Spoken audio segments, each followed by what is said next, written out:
Strong ரூமில் வெளிவந்த CCTV காட்சிகள். நள்ளிரவில் களத்தில் இறங்கியிருக்கக்கூடிய மம்தா பானர்ஜி. நீதிமன்றம் கொடுத்த திடீர் உத்தரவு.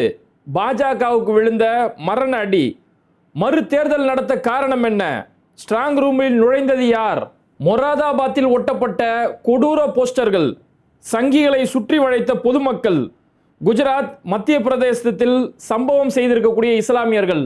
இது மாதிரி இன்னைக்கு வட மாநிலம் முழுக்க பெரிய அளவில் தீயா பறக்கக்கூடிய சில முக்கியமான செய்திகளையும் அதோட வீடியோ தொகுப்புகளையும் தான் இந்த நிகழ்ச்சியில் பார்க்க போகிறோம். அதுக்கு முன்னாடி யாரெல்லாம் பேட்டை டிவியை சப்ஸ்கிரைப் பண்ணாமல் பார்க்குறீங்களோ அவங்க மறக்காமல் சப்ஸ்கிரைப் பண்ணிவிட்டு இந்த வீடியோக்களை உங்கள் நண்பர்களுக்கு அதிகமாக ஷேர் செய்யுங்க. இன்னைக்கு இந்திய அளவில் ஒரு வைரலாக மாறி இருக்கக்கூடிய ஒரு சிசிடிவி காட்சி. Mister perfect extra gold. திருமணமான அனைத்து ஆண்களுக்கும் ஒரே தீர்வு. வயதான பலகினமா, சுகர் பலகினமா, இனி கவலை வேண்டாம். 100% இயற்கை வயகரா, 100% ஹலாலான முறையிலும் தயாரிக்கப்படுகிறது. எவ்வித கலப்படமும் கிடையாது, பக்க விளைவும் கிடையாது. ஆர்டர் செய்தாலே போதும், உங்கள் இல்லம் தேடி வந்து சேரும். மேலும் விவரங்களுக்கு கீழுள்ள எண்ணை அணுகுங்கள். மம்தா பானர்ஜி அந்த நள்ளிரவுல அவங்க இவ்வளவு பெரிய ஒரு போராட்டம் நடத்தி நைட்டு அந்த அதிகாலையில் அவங்க களத்தில் இறங்குறதுக்கு காரணம் என்னன்னா ஒரே ஒரு சிசிடிவி ஃபுட்டேஜ் தான்.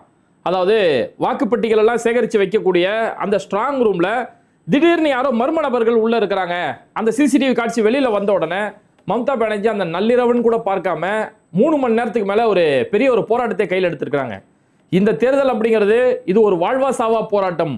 பாஜக தேர்தல் ஆணையத்தை தன்னுடைய கண்ட்ரோல்ல வச்சுக்கிட்டு, தன்னுடைய கைப்பாவே வச்சுக்கிட்டு இந்த நாட்டை எந்த அளவுக்கு ஒரு சர்வாதிகார பாதையில கொண்டு போயிட்டு இருக்கிறாங்க. அதை ஒருபோதும் என்னுடைய உயிர் இருக்க வரைக்கும் அதுக்கு நான் இடம் கொடுக்க மாட்டேன். இது ஒன்றும் உங்களுடைய மத்திய பிரதேசம் மாதிரியோ, பீகார் மாதிரியோ, உத்தரப்பிரதேசம் மாதிரியோ கிடையாது. இது தன்மானம் உள்ள மக்கள் வாழக்கூடிய மேற்கு வங்கம் அப்படின்னு சொல்லி மம்தா பானர்ஜி அவ்வளோ உறுதியோட அந்த இடத்துல இருக்கிறாங்க. அந்த சிசிடிவி ஃபுட்டேஜ் வந்த உடனே மம்தா பானர்ஜி அங்கே போகிறாங்க. ஆக்சுவலாக அந்த சிசிடிவி ஃபுட்டேஜ் பார்த்தோம்னா ஸ்ட்ராங் ரூமில், வாக்குப்பெட்டிகள் இருக்கக்கூடிய ஸ்ட்ராங் ரூமில் யாரோ சில நபர்கள் அங்கே இருக்கக்கூடிய வாக்குப்பெட்டிகளை திறக்கிறது, அங்கே என்னென்னோ செய்யக்கூடிய காட்சிகள் வந்தது. அதோட தான் அவ்வளோ வேகமாக உள்ளே போகிறாங்க. அங்கே இருக்கக்கூடிய சிஎஃப் அதிகாரிகள், மத்திய பாதுகாப்பு படை அதிகாரிகள் மம்தா பானர்ஜி அவங்க உள்ள அனுமதிக்கல. அதெல்லாம் உள்ள யாரையுமே அனுமதிக்க முடியாது அப்படின்னு சொல்லி ஒரு பெரிய தடுத்து அவங்களோட பவரை காட்ட ஆரம்பிச்சாங்க. அதோட மம்தா பானர்ஜி இதுக்கும் சேர்த்து ஒரு முடிவு ஒன்று கட்டினாங்க. அப்போ மம்தா பானர்ஜி அவங்கள்ட்ட சொன்னது என்னன்னா, நான் ஒரு வேட்பாளர். ஆக்சுவலாக அந்த சம்பவம் நடந்தது மம்தா பானர்ஜியோட தொகுதியில். மம்தா பானர்ஜி பவானிப்பூர், அவங்களுடைய சொந்த தொகுதி பவானிப்பூர். கிட்டத்தட்ட 13 வருஷமா மம்தா பானர்ஜி அங்கே தான் எம்எல்ஏவா இருந்துகிட்டு இருக்காங்க.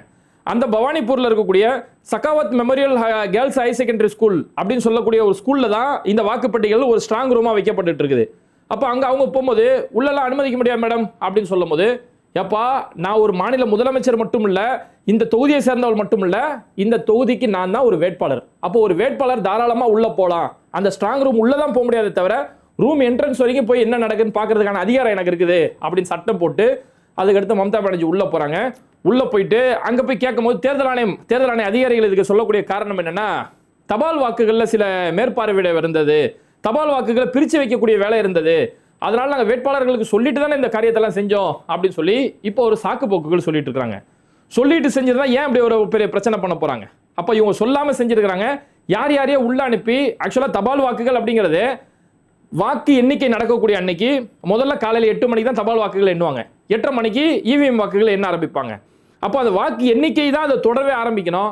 ஆனால் இவங்க முன்னாடி நாளே போய் உள்ள போய் அந்த பெட்டியை பிரித்து என்னென்னோ செய்யறது, இது பாஜக வழக்கம் போல ஏதோ கோல்மால் வேலை செய்ய பார்க்குறாங்க.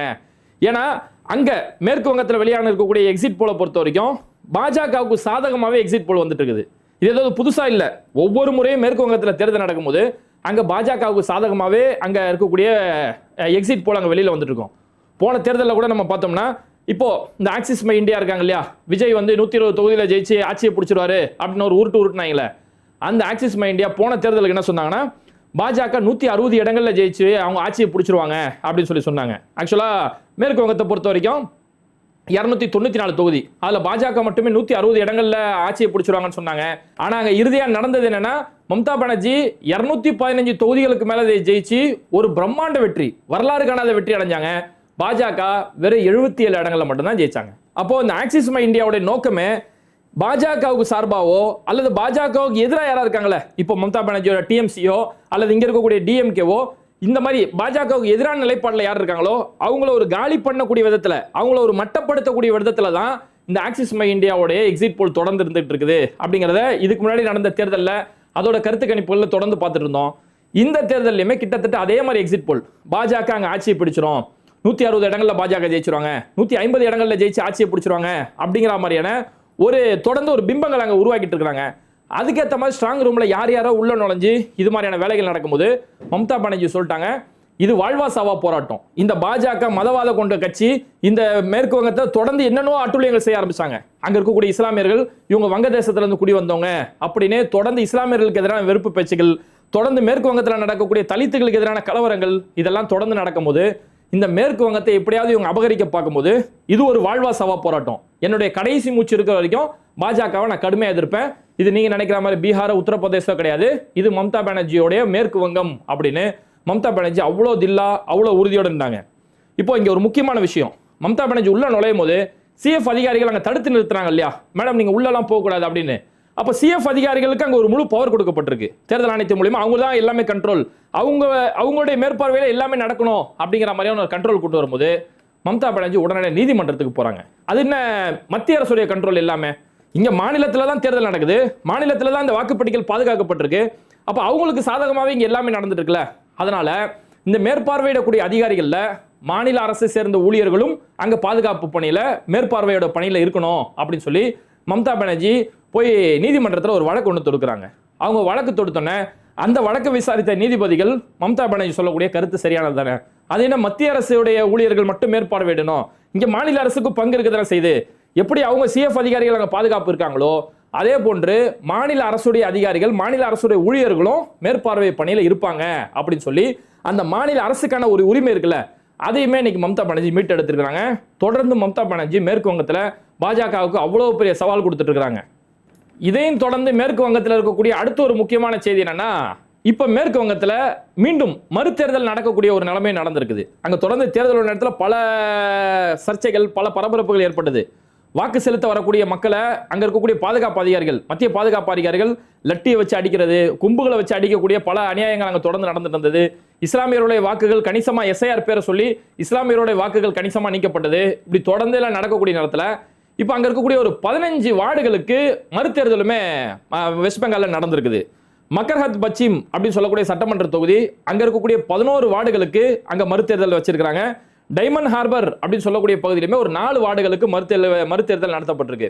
இது வந்து பாஜக கொடுத்த ஒரு புகாரின் அடிப்படையில், அதாவது அங்க இருக்கக்கூடிய இவிஎம் மிஷின்ல வந்து பாஜக சின்னத்துக்கு நேரம் யாரோ பிளாக் கலர் டேப் ஒட்டிட்டாங்க, அங்க பாஜக ஓட்டு போட விடாம தடுத்துட்டாங்க, பெரிய அராஜகம் நடக்குது அப்படி இப்படின்னு சொல்லி பாஜக சார்ந்தவர்கள் புகார் கொடுத்தாங்க.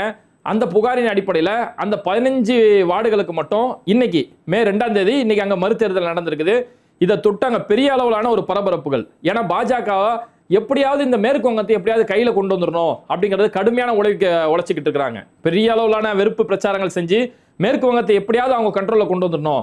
ஏன்னா இந்த மேற்கு வங்கம், கேரளா, தமிழ்நாடு இந்த 3 மாநிலம் தான் பாஜகவுடைய கண்ட்ரோலுக்கு வராம இருக்கு, பாஜகவுக்கு எதிராக இந்திய அளவில் செயல்பட்டு இருக்கு. அப்ப இந்த 3 மாநிலங்களை எப்படியா கண்ட்ரோல கொண்டு வரணும்னு பார்க்கும்போது அதுல மேற்கு வங்கத்துல பாஜகவுடைய வளர்ச்சி நாளுக்கு நாள் அதிகமாகுது. ஏன்னா எதிர இருக்கக்கூடிய எதிர்கட்சிகள் அங்க ஒற்றுமை இல்லாததால பாஜக நாளுக்கு நாள் அங்க வளர்ச்சி இருக்கக்கூடிய இடத்துல எப்படியாவது இந்த முறை அவங்க ஆட்சியை பிடிச்சிடணும், அங்க ஒரு மதவாத வெறுப்பு கொண்ட ஒரு அரசியல் செய்யணும் அப்படிங்கிறதுக்காக பல முயற்சிகள் செய்யறாங்க.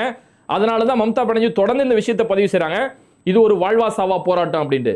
ஏன் வாழ்வா சாவா போராட்டம்னா தொடர்ந்து பாஜக ஆளக்கூடிய மாநிலங்களில் என்னெல்லாம் நடந்துட்டு இருக்குன்னு கொஞ்சம் பாருங்களேன். இப்போ உத்தரப்பிரதேசத்தில் இருக்கக்கூடிய மொராதாபாத்னு சொல்லக்கூடிய ஒரு பகுதி, அந்த ஏரியாவில் ஒரு போஸ்டர் ஒன்று ஒட்டுறானுங்க, சங்கிகள் வந்து ஒரு போஸ்டர் ஒட்டுறானுங்க. அந்த போஸ்டர்ல இது இந்துக்கள் வாழக்கூடிய சனாதனத்தை பின்பற்றக்கூடிய ஒரு பகுதி, ஒரு அபார்ட்மெண்ட் ஏரியா, இது கிட்டத்தட்ட ஒரு 40 குடும்பங்களும் அவங்க வாழ்ந்துகிட்டு இருக்காங்க. ஸ்ரீராம் சொசைட்டி ரெசிடென்டி காலனி அப்படின்னு சொல்லக்கூடிய ஒரு ஏரியா, சனாதனத்தை பின்பற்றக்கூடிய நாங்கள் இந்துக்கள் வாழக்கூடிய பகுதி, அதனால இங்க இருக்கக்கூடிய சொத்துக்களையோ வீடுகளையோ நாங்க ஒருபோதும் முஸ்லிம்களுக்கு விற்கக்கூடாது, முஸ்லிம்களுக்கு யாருமே இங்க இருக்கக்கூடிய வீடுகளை விற்கக்கூடாதுன்னு சொல்லி ஒரு போஸ்டர், ஒரு வெறுப்பு போஸ்டரை ஒட்டி அவ்வளவு பெரிய அராஜகத்தை உத்தரப்பிரதேசத்தில் செஞ்சிருக்கிறாங்க. இந்திய அரசியல் சாசனப்படி எந்த ஒரு இந்த மாதிரி வணிகத்துடைய விஷயத்திலேயோ எந்த ஒரு விஷயத்திலேயோ இந்த நபருக்கு தான் நான் கொடுப்பேன், இந்த மதத்தை சேர்ந்தவர்கள் தான் நான் கொடுப்பேன், இந்த ஜாதியை சேர்ந்தவங்க நான் ஒதுக்கி வைப்பேன் அப்படிங்கிறது அரசியல் சாசனப்படி சட்டப்படி மிகப்பெரிய ஒரு குற்றம். அவ்வளவு பெரிய குற்றத்தை அப்பட்டமா போஸ்டர் அடிச்சு விட்டுறானுங்க. அங்க இருக்கக்கூடிய அரசு இதுக்கு எதிராக எந்த ஒரு நடவடிக்கையுமே எடுக்கல. அங்க யாராவது ஒரு வீட்டில் போய் தொழுகை நடத்திட்டாங்க, அவன் வீட்டில் அவனோட உறவினர்கள் நண்பர்களோட சேர்ந்து தொழுகை நடத்திட்டா உத்தரப்பிரதேச போலீஸ் உடனே போயிடும். எப்படி நீங்க தொழுகை நடத்தலாம்?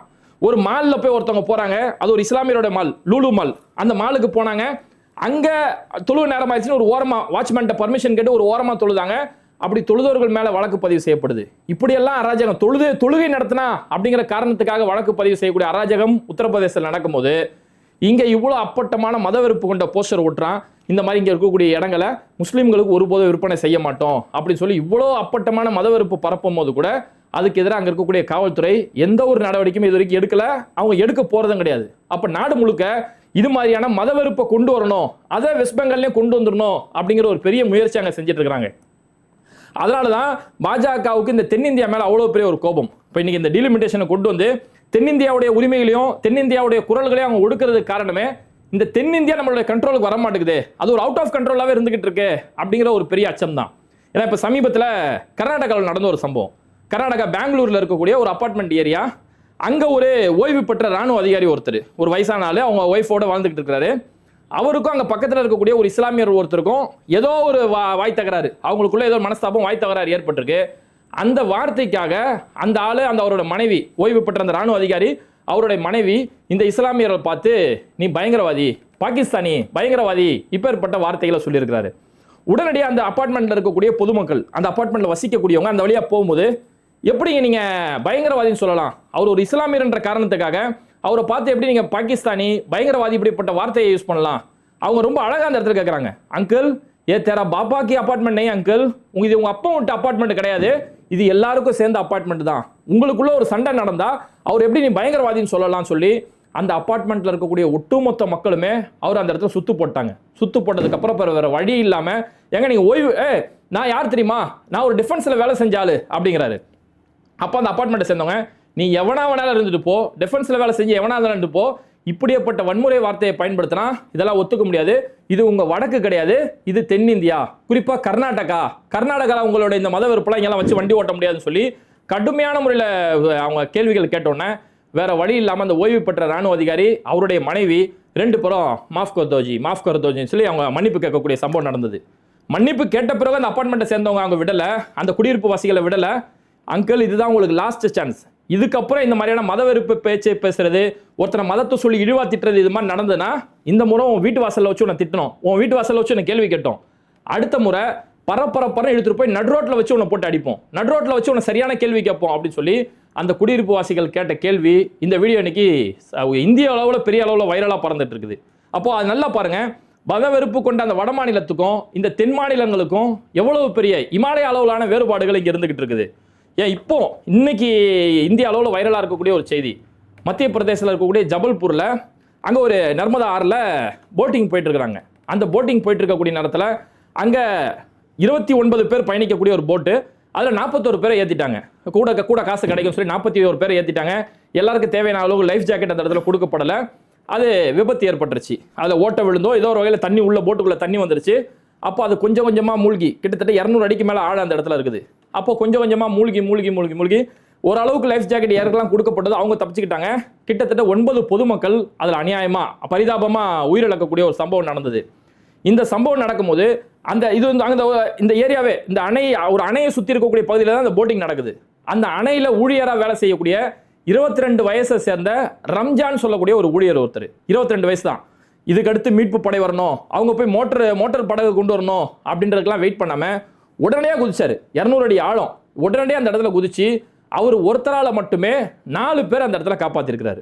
4 பேர், தன்னால் எவ்வளோ பேர் முடியுமோ. இதே மத்திய பிரதேசத்தில் தான் இஸ்லாமியர்கள் ஒதுக்கப்படுறாங்க, இஸ்லாமியர்கள் மாட்டுக்கரின் பேரில் அடித்து சித்திரவதை செய்யப்படுறாங்க, நீ முஸ்லீம் அப்படின்ற காரணத்துக்காக நாளுக்கு நாள் வேதனை செய்யப்படுது. ஆனால் அதெல்லாம் எனக்கு முக்கியம் இல்லை, ஒரு உயிர் என் கண்ணுக்கு முன்னாடி ஒரு உயிர் போகும்போது அதை காப்பாற்ற வேண்டியது என்னோட கடமை. இதுதான் எங்களுடைய குர்ஆன் எங்களுக்கு சொல்லிக் கொடுக்குது. யார் ஒரு உயிரை காப்பாற்றினாரோ, ஒரு உயிரை வாழ வைத்தாரோ, அவர் உலகத்தில் உள்ள அனைத்து உயிர்களையும் வாழ வைத்ததற்கு சமம் அப்படின்னு குர்ஆன் சொல்லிக் கொடுக்குது. அந்த அடிப்படையில் என்னோட பணி, என்னுடைய கடமை, இதை நான் செய்கிறேன்னு சொல்லி அந்த 22 வயசு இருக்கக்கூடிய ரம்ஜான் இறங்கி அவர் காப்பாற்றினார். அவரால் ஒரு 4 உயிரை காப்பாற்ற முடிஞ்சது. இன்னைக்கு இந்திய அளவில் ரம்ஜான் ஒரு ஹீரோவாக கொண்டாடப்படுறாரு. அப்போ சங்கீருடைய இந்த மதவெறுப்பு இவங்க எவ்வளோதான் பண்ணாலும் அதனால இந்துக்களுக்கு துளி அளவு கூட பாதுகாப்போ, இந்துக்களுக்கு அதனால எந்த ஒரு லாபமும் கிடையாது. அது வெறுப்பு வளர்க்குறது தான் பயன்படுமே தவிர மக்கள் எப்போவுமே அவங்களோட ஒரு அண்ணன் தம்பியா, எப்போவுமே ஒரு உறவோட நட்போட தான் மக்கள் இருந்துகிட்டு இருக்கிறாங்க அப்படிங்கிற யதார்த்தம் தொடர்ந்து பார்க்க முடியுது. ஏன் குஜராத்தில் நடந்த ஒரு சம்பவம், குஜராத்தில் இருக்கக்கூடிய கோத்ராவுடைய பகுதி, இந்த கோத்ராவில் இருக்கக்கூடிய வார்டு 7 சொல்லக்கூடிய ஒரு இடத்துல ஒரு உள்ளாட்சி தேர்தல் ஒன்று நடந்தது. குஜராத்தில் நடக்கக்கூடிய அந்த உள்ளாட்சி தேர்தலில் பாஜக கிட்டத்தட்ட 15 மாநகராட்சியுமே பாஜக வெற்றி அடைஞ்சிட்டாங்க. பாஜக தொடர்ந்து அவங்களுடைய கண்ட்ரோல்ல இருக்கு குஜராத். ஏன்னா முழுக்க மத வெறுப்போடு ஆட்சி செய்யறதால அந்த பாஜக தொடர்ந்து அங்க வின் பண்ணிட்டு இருக்காங்க. அதுல கோத்ரா பகுதி, கோத்ரா நம்ம எல்லாருக்குமே தெரியும். அந்த ரயில எரிக்கப்பட்டு அங்க எவ்வளவு பெரிய வன்முறை செய்யப்பட்டு எவ்வளவு பெரிய மத கலவரம் நடத்தப்பட்டுன்னு தெரியும். அந்த கோத்ராவுடைய பகுதியில் வார்டு 7 அப்படின்னு சொல்லக்கூடிய ஒரு வார்டுல நடந்திருக்கக்கூடிய அந்த தேர்தலில் அங்க அந்த வார்டு 7 அப்படிங்கிறது 100% இஸ்லாமியர்கள் வாக்காளர்கள். அந்த பகுதியில் இருக்கக்கூடிய எத்தனை வாக்குகள் இருக்கோ அத்தனை வாக்குகளுமே முஸ்லிம்கள் தான். வாக்காளர்கள் முஸ்லிம்கள். அப்ப முஸ்லிம்கள் தான் யாரை வெற்றி தோல்வி யாரை தேர்ந்தெடுக்கின்ற முஸ்லிமோட கண்ட்ரோல் அங்க முழுக்க. அந்த ஒரு இடத்துல சோனி அபெக்ஸா பென் சோனி அப்படின்னு சொல்லக்கூடிய ஒரு இந்து பெண், அவங்கள தான் அங்க ஒரு வெற்றியாளராக அந்த மக்கள் தேர்ந்தெடுத்திருக்கிறாங்க. அவங்க அபெக்ஸா பென் சோனிங்கிறவங்க ஒரு இந்து சமூகத்தை சேர்ந்தவங்க. அவங்க ஒரு சுயேட்சை வேட்பாளராக நின்றாங்க. சுயேட்சை வேட்பாளர் நிற்கும் போது அந்த தொகுதியில் இருக்கக்கூடிய 100% இஸ்லாமியர்களும் அந்த ஒரு இந்து பெண்ணை தான் அங்கே தேர்ந்தெடுத்தாங்க. அப்போ நான் வாக்களிக்கும் போது எனக்கு என்னுடைய மதம் முக்கியம் இல்லை, என்னுடைய ஜாதிய பாகுபாடு எனக்கு முக்கியம் இல்லை, என்னுடைய தொகுதிக்கு யார் வந்தா அது இந்த தொகுதியோட நலன் சார்ந்திருக்கும் அப்படிங்கிற அடிப்படையில தான் அங்க வாக்களிச்சிருக்கிறாங்க. அப்போ ஒரு மாநிலத்தோட நலன் அந்த தொகுதியோட நலன் சார்ந்துதான் இங்க வாக்களிக்கப்பட்டிருக்க தவிர சங்கிகள் மாதிரி மத வெறுப்பு கொண்டு இந்து மதத்தை அழிக்கிறாங்க, நம்ம தான் காப்பாற்றணும், லவ் ஜிஹாது நடக்குது, எஜுகேஷன் ஜிஹாது நடக்குதுன்னு சொல்லி இப்படி வெறுப்புகளை தூண்டி பிரச்சாரம் செய்யற இடத்துல ஒரு இந்து அங்க ஜெயிக்க வச்சிருக்காங்கன்னா இதை எங்களுக்கு அவங்க நலன் விரும்பி அவங்க ஜெயிச்சா அந்த தொகுதி நல்லா இருக்குங்கிறதுக்காக அங்க எத்தனையோ இஸ்லாமியர்கள் வேட்பாளர்களாக நிற்கும் போது கூட ஒரு இந்து பெண்ணை தேர்ந்தெடுத்துக்கிறாங்க. அப்படியும் போது இதுதான் மனிதநேயம். நமக்கு யாரோட நல்லது நடக்குமோ அவங்கள தேர்ந்தெடுக்கிற அந்த மனிதநேயம். இந்த மனிதநேயத்தெல்லாம் ஒட்டுமொத்தமா குடி தோண்டி புதைச்சிட்டு மதவெறி கொண்ட ஒரு ஆட்சியை கொண்டு வரணுங்கிறதுக்காக தான் பாஜக பல்வேறு கட்ட முயற்சிகள். அந்த முயற்சிகளுக்கு எதிராக தான் இன்னைக்கு மம்தா பானர்ஜி அவ்வளோ ஒரு வீரியமா அவ்வளோ துணிச்சலோட அங்கே களத்தில் இறங்கி சண்டை செஞ்சுட்டு இருக்காங்க. அந்த மதவெறி கொஞ்சம் கொஞ்சமா எப்படியாவது தமிழ்நாட்டில் கொண்டு வந்துடணும், தமிழ்நாட்டிலையுமே எப்படியாவது இந்த மதவெறி சித்தாந்தத்தை கொண்டு வந்துடணும். அதிமுக மேலே ஏறி சவாரி செஞ்சோ அல்லது நடிகர்களுடைய பினாமியா வச்சு நடிகர்கள் மூலியமாவோ எப்படியோ அந்த தமிழ்நாட்டை அபகரிக்கணும்னு சொல்லி எல்லா வகையிலுமே வரும்போது இங்க நம்ம தமிழர்கள் தொடர்ந்து எப்படி இத்தனை காலமா ஒரு பகுத்தறிவு சிந்தனையோடு செயல்பட்டு இருக்குமோ அந்த பகுத்தறிவு சிந்தனையோட எல்லா காலமும் செயல்பட்டு கல்வி அறிவு தான் ரொம்ப அடிப்படை தேவை. அந்த கல்வி அறிவோட நம்ம தொடர்ந்து செயல்பட்டோம்னா பாஜகவுடைய இந்த மதவாத சித்தாந்தம் ஒருபோதும் தமிழ்நாட்டில் ஜெயிக்க முடியாது. இது மாதிரி வீடியோக்களை தொடர்ந்து பார்க்கறதுக்கு மறக்காம பேட்டை டிவியை சப்ஸ்கிரைப் பண்ணிட்டு இந்த வீடியோக்களை உங்க நண்பர்களுக்கு அதிகமாக ஷேர் செய்யுங்க. இணைந்திருப்போம்.